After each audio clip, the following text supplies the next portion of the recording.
Hello everyone. आज हम बात करेंगे इनक्लूसिव एजुकेशन के पार्ट स्पेशल एजुकेशन के बारे में, अर्थात समावेशी शिक्षा के पार्ट विशेष शिक्षा के बारे में। आपने देखा होगा कि हमारे आसपास या स्कूलों में विभिन्न तरह के बालक पाए जाते हैं जो कि बुद्धि, योग्यता और क्षमता से विभिन्नता लिए हुए होते हैं। इन बालकों की अपनी अपनी आवश्यकताएं होती हैं। आपने देखा होगा कि जैसे जब ये बच्चे स्कूल जाते हैं तो ये कुछ बच्चे अक्षरों को उल्टा लिखते हैं, कुछ बच्चों को सुनाई कम देता है, कुछ मंदबुद्धि वाले बालक होते हैं, किसी को दिखाई कम देता है, कुछ बच्चे सामान्य गति से सीख नहीं पाते हैं, कुछ बोल नहीं पाते हैं। और इन सारे कारणों की वजह से इन बच्चों का विकास एवं दैनिक क्रियाशीलता जो है प्रभावित होती है।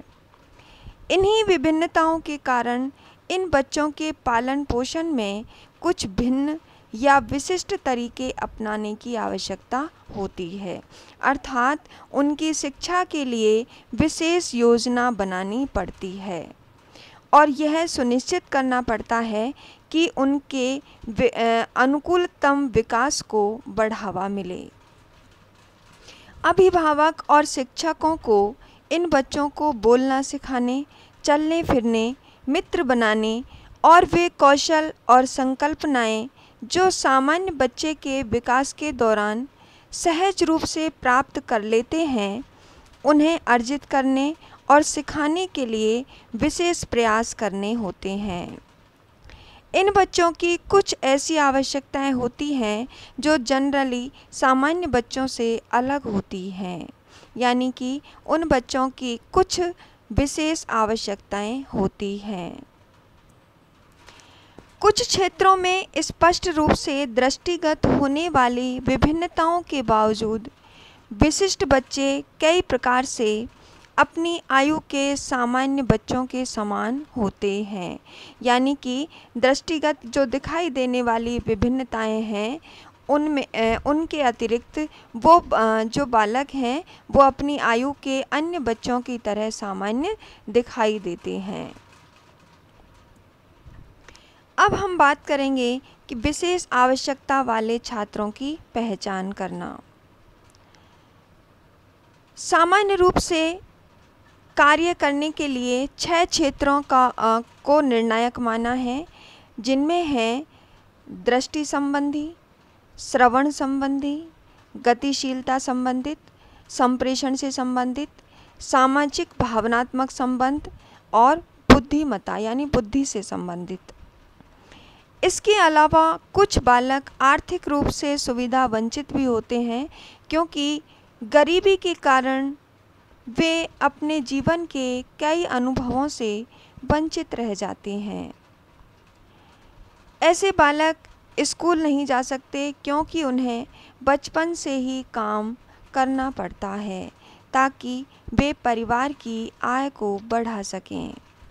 इसके अलावा लड़कियां जो होती हैं उनको अक्सर घर पर ही रोक लिया जाता है ताकि छोटे भाई बहनों का ध्यान रख सकें और घर के कामकाज में हाथ बटा सकें। कोई बच्चा अथवा व्यक्ति जो इन क्षेत्रों में एक या उससे अधिक क्षेत्रों में कठिनाई महसूस करता है, वह बालक विशिष्ट बालक कहलाता है, यानी कि जो बालक दृष्टि से संबंधित या सुनने से संबंधित या गतिशीलता चलने फिरने से संबंधित, संप्रेषण यानी बोलने से संबंधित, सामाजिक या भावनात्मक जो संबंध हैं उनसे वंचित, या बुद्धिमत्ता में कम यानी बुद्धि के क्षेत्र में मंदबुद्धि बालक। इनमें से जिन क्षेत्रों में एक या उससे अधिक क्षेत्रों में कठिनाई महसूस होती है, तो ऐसे बालकों को विशिष्ट बालकों की श्रेणी में रखा जाता है। और बालक को इस असमर्थता से निपटने के लिए अतिरिक्त प्रयास की आवश्यकता होती है। अब हम जानेंगे विशिष्ट बालकों के अर्थ के बारे में। विशिष्ट बालकों को जानने से पूर्व यह जानना आवश्यक है कि सामान्य बालक किसे कहते हैं। विद्यालय में हर समाज, हर वर्ग तथा भिन्न भिन्न परिवारों से बालक आते हैं। ये सभी विभिन्न होते हुए भी सामान्य कहलाते हैं, परंतु कुछ ऐसे भी होते हैं जो शारीरिक, मानसिक, शैक्षिक एवं सामाजिक गुणों की दृष्टि से अन्य बालकों से भिन्न दिखाई देते हैं। सामान्य बालक वे होते हैं जिनका शारीरिक स्वास्थ्य एवं बनावट इस प्रकार की होती है कि उन्हें सामान्य कार्य करने में किसी प्रकार की कठिनाई का अनुभव नहीं होता। इसके अतिरिक्त हम बात करें बुद्धि लब्धि की, तो जिन बालकों की औसत बुद्धि 90 से 110 के बीच होती है, ऐसे बालकों की शैक्षिक उपलब्धि कक्षा के अधिकांश बालकों के समान होती है। क्रूशक ने स्पष्ट किया है कि एक विशिष्ट बालक वह है जो शारीरिक, बौद्धिक, संवेगात्मक एवं सामाजिक रूप से सामान्य बुद्धि एवं विकास की दृष्टि से इतने विचलित नहीं होते कि नियमित कक्षा कार्यक्रमों से लाभान्वित नहीं हो सकें, तथा जिसे विद्यालय में विशेष देखरेख की आवश्यकता होती है। यानी कि ऐसे बालक जिनकी शैक्षिक उपलब्धि कक्षा के अधिकांश बालकों के समान होती है और वे शारीरिक, बौद्धिक, संवेगात्मक एवं सामाजिक रूप से सामान्य बुद्धि के बालकों के बराबर होते हैं, यानी वो उनसे अधिक विचलित नहीं होते हैं। अब हम बात करेंगे विशिष्ट बालकों के प्रकार के बारे में।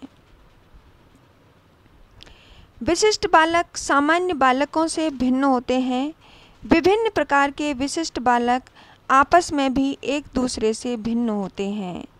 ये भिन्न बौद्धिक योग्यताओं में, शारीरिक योग्यताओं में या शैक्षिक उपलब्धि में हो सकते हैं। मुख्य रूप से सभी प्रकार के विशिष्ट बालकों को 4 वर्गों में विभाजित किया जा सकता है। तो सबसे पहले वर्गीकरण की हम बात करते हैं तो शारीरिक विकलांग की बात करते हैं। शारीरिक विकलांगों की बात करें तो इन बालकों के लिए विशेष शिक्षा और समन्वित शिक्षा की व्यवस्था की गई है। विश्व विकलांग जनसंख्या के करीब 80% विकलांग विकासशील देशों में रहते हैं। शारीरिक विकलांगता के क्षेत्र में नेत्रहीन, मूक बधिर, विषमांग, विरूपति, विकृत हड्डी, लूले लंगड़े आदि बालक आते हैं। Thank you.